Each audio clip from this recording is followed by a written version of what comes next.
Eric, essa guerra é uma guerra incomum, porque a gente tem que olhar que a revolução islâmica que levou o Irã a ser o que é hoje foi uma revolução incomum. A gente tem que pegar o fator histórico que levou o Irã a estar onde está hoje. As pessoas estão fazendo manifestação apoiando um regime ditatorial, um regime que viola os direitos humanos, que viola principalmente os direitos das mulheres. A grande questão nisso tudo, Eric, é a gente realmente conseguir entender o que é considerado vitória para Donald Trump. O que vai ser o fim da guerra? Vejam, na guerra, naquilo que ficou conhecido como Guerra dos 12 Dias, onde Israel começou a bombardear o Irã, e no final os Estados Unidos deu o golpe final, que seria ali o bombardeio com os B-52, que teria acabado até então com o programa nuclear iraniano. Donald Trump afirmou ali que venceu a guerra, que a ameaça estava conclusa. E agora, alguns meses depois, ele reinicia um conflito dizendo que a guerra não havia sido vencida. Então, o que impede agora que ele faça mais meia dúzia de bombardeios, tire o pé do conflito e fale, ganhei. E aí a gente fica, quem ganhou? Como assim você ganhou? O que você fez? Não, ganhei, eu consegui o que eu queria e ganhei. O problema é esse, a gente não sabe exatamente quais são os objetivos. Por exemplo, a própria Venezuela, se a gente pegar, a discussão ali era em torno do tráfico de drogas. Agora nós temos ali, Nicolás Maduro foi capturado, está sendo julgado, mas não temos mais notícias aí dos Estados Unidos explodindo barquinho lá de traficante na Venezuela, ou fazendo operações contra os cartéis na Venezuela. Ele está fazendo operação sim na América Latina, Equador, fez um acordo agora com o Paraguai, mas a gente não vê mais muita coisa acontecendo na Venezuela. Simplesmente o jogo virou e parece que o foco agora é o petróleo e, inclusive, ouro, que ele falou que ele autorizaria a Venezuela a vender ouro para os próprios Estados Unidos. Então não dá para a gente saber como que vai ser a vitória de Donald Trump no Irã. Ele pode simplesmente parar agora e falar, não, matei o Khamenei, destruir os lançadores, diminuir a ameaça e era o que eu queria. Enquanto isso, Israel afirma com todas as letras que quer derrubar o regime dos ayatolás, fazer essa mudança de regime. Mas quem assume? É Israel? São os curdos? É algum espantalho que já estaria previsto ali dentro do próprio Irã? Vão trazer de volta o Shah, que está isolado, o filho do Shah, né, que está isolado lá em Nova York, aguardando uma oportunidade de retomar o trono iraniano? Ninguém sabe. Então é muito difícil dizer o que vai ser considerado o fim da guerra. O que é uma vitória na visão de Donald Trump? Ninguém consegue afirmar isso com certeza. Agora, mais preocupante ainda são essas contagens desses números. Com que validade a gente pode dar para esses números que o Irã está dizendo? De mortos, de feridos, de equipamentos destruídos, de prédios destruídos, uma vez que a internet lá é fechadíssima, os números são absolutamente fechados e controlados pelo regime iraniano. Nós temos muita dificuldade hoje da imprensa conseguir atuar no território iraniano. O conflito já agrava isso, né? Mas o Irã sempre teve ali um controle muito grande sobre a imprensa, agora ainda mais agravado pelo fato dele simplesmente estar atacando ali países da região do Oriente Médio, do Golfo Pérsico ali, que antes tinham uma relação saudável, digamos assim, ou pelo menos uma relação menos conturbada com o próprio Irã. Então esses países antes poderiam confirmar esses números, mas agora a relação também está atrapalhada. Não dá para saber. Não dá para saber o que está acontecendo. Não dá para saber onde que a gente vai chegar. Está tudo em aberto. Literalmente tudo em aberto. Podemos até conferir alguns números dados pelos Estados Unidos. Existe aí uma possibilidade, mas também não é uma certeza. As informações, o barco foi destruído. Mas aí, era um barco grandão? Era um barco pequenininho? Era um barco com muitas bombas, com poucas bombas? Tudo isso vai sendo jogado ali como uma guerra de propaganda para trazer essas informações da maneira que interessa a quem está entregando. Nós tivemos aí 3 navios atacados na data de ontem, mas o Irã alega que já atacou muito mais. E a própria...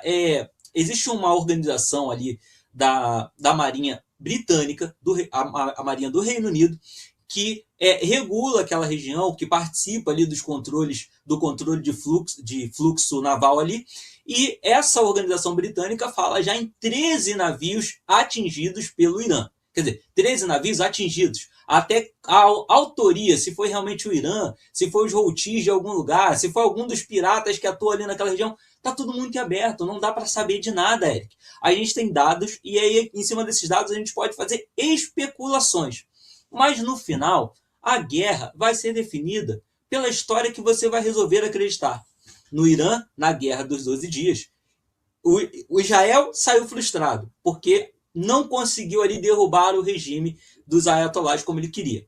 Trump falou que ganhou a guerra, que acabou com o programa nuclear iraniano, o que a gente vê hoje que foi uma mentira, já que ele está lá de novo.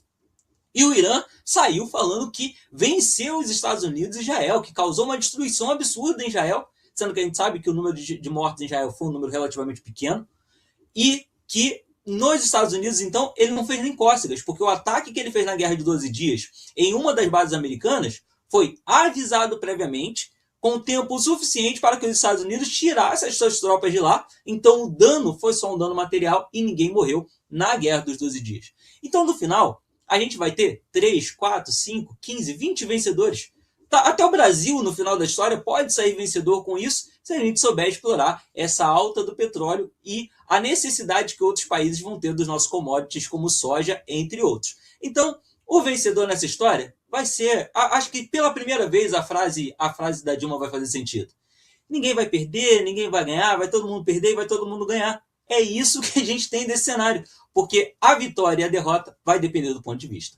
Eric, essa guerra é uma guerra incomum, porque a gente tem que olhar que a revolução islâmica que levou o Irã a ser o que é hoje foi uma revolução incomum. A gente tem que pegar o fator histórico que levou o Irã a estar onde está hoje. As pessoas estão fazendo manifestação apoiando um regime ditatorial, um regime que viola os direitos humanos, que viola principalmente os direitos das mulheres. E ainda tem gente defendendo isso? Tem mulher defendendo isso? Óbvio que tem. Porque são 47 anos desse regime no poder. Então teve muita gente que nasceu tendo aquilo como natural, tendo aquilo como uma verdade. Então, sim, essas pessoas estão lá defendendo aquilo que para eles é comum. São muitas pessoas que não tiveram acesso a um mundo diferente. Eles não compreendem que a mulher pode votar, que a mulher pode andar sem véu, que é um absurdo o marido poder bater na mulher a hora que quer. Esse é o ponto. O que as pessoas precisam entender que quando a gente está falando da guerra do Irã, não é como qualquer outro conflito entre Rússia e Ucrânia, entre Coreia do Sul e Coreia do Norte, entre Estados Unidos e Venezuela, entre facções de traficantes. Nós estamos falando, primeiramente, de um conflito cultural.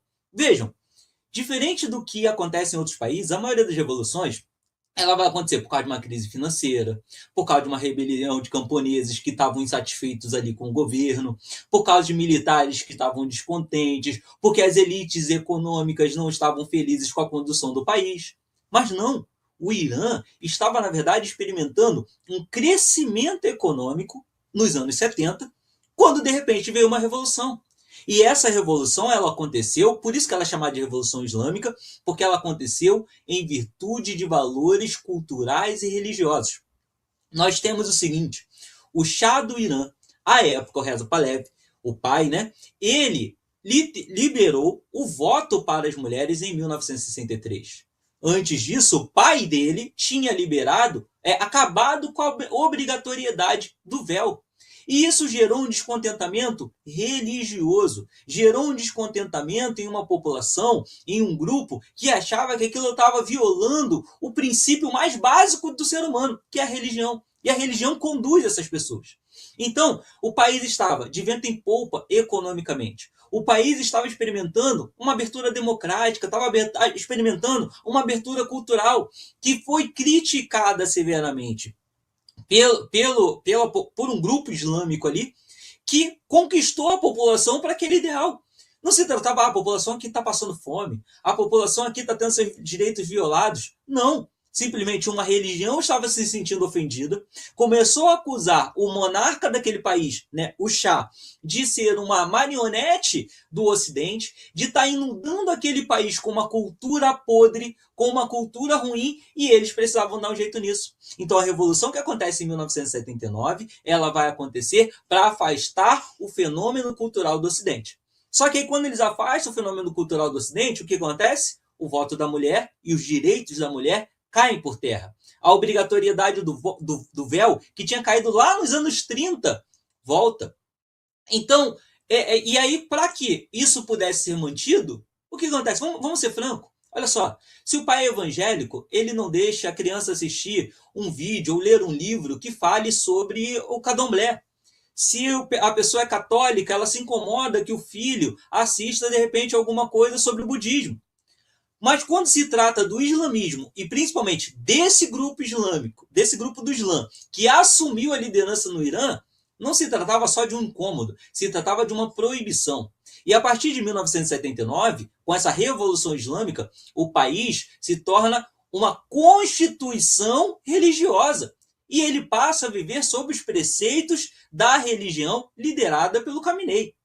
Então, qualquer outro tipo de manifestação cultural, de acesso à informação que não correspondesse aos princípios pregados pelo Islã dentro do Irã, não seria aceito. E aí, com isso, você tem toda uma população sendo formada nessa mentalidade. E aí, é natural agora que as manifestações sejam a favor do regime, porque eles simplesmente não sabem o que existe do lado de fora. Eu falei isso aqui quando tivemos a Guerra dos 12 Dias, que foi vendido no Irã que o Irã derrotou Israel, que o Irã derrotou os Estados Unidos. A gente sabe que os danos que o Irã causou naquela Guerra de 12 Dias foram mínimos a Israel e nulos aos Estados Unidos. Mas a única fonte de informação para a população iraniana era o próprio governo iraniano. Então essas pessoas estão lá defendendo o que para eles é uma verdade há 47 anos. Gente, botem isso na sua cabeça. Há 47 anos. Você só descobre o que é verdade quando você sai de lá. E veja, se essas pessoas que moram lá não têm acesso à informação, acreditam, se tem gente aqui no Brasil que tendo acesso a essa informação, a saber o tipo de violência, o tipo de violação de direitos humanos que existe lá naquele país. Se tem gente nos Estados Unidos, se tem gente na Europa que sabe o tipo de informação e violação que acontece lá dentro do Irã e está defendendo o governo iraniano, imagina a própria população iraniana.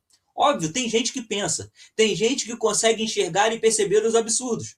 Mas, no geral, para a maioria, não digo a maioria, mas para uma parcela significativa da população, o Irã, aquele é o modo de vida deles, isso é natural. E então é assim que eles vão defender. Assim como tem gente, por exemplo, que acha um absurdo a polícia entrar numa favela para caçar os traficantes. Porque os traficantes, a fala é o quê? Os meninos não fazem mal para ninguém. Eles estão aqui vendendo o negócio deles, mas eles são bons para a comunidade. Tem gente que acha que de alguma forma é bom a mulher usar véu. É bom o marido bater na mulher. Tem gente que acha que isso é normal, pô. Porque são 47 anos de verdade para eles. Sendo ensinado nas escolas, sendo ensinado nos livros, sendo ensinado nos templos religiosos e na própria lei. Então, assim, o Irã ele tem um cenário totalmente diferente. A população vai acabar apoiando, mas muito por não conhecer o lado de fora. Para que isso mude, você precisa de uma guerra de propaganda mais intensa. Não se derrota 47 anos de doutrinação religiosa com 1 mês, 2 meses de guerra. Não faz sentido.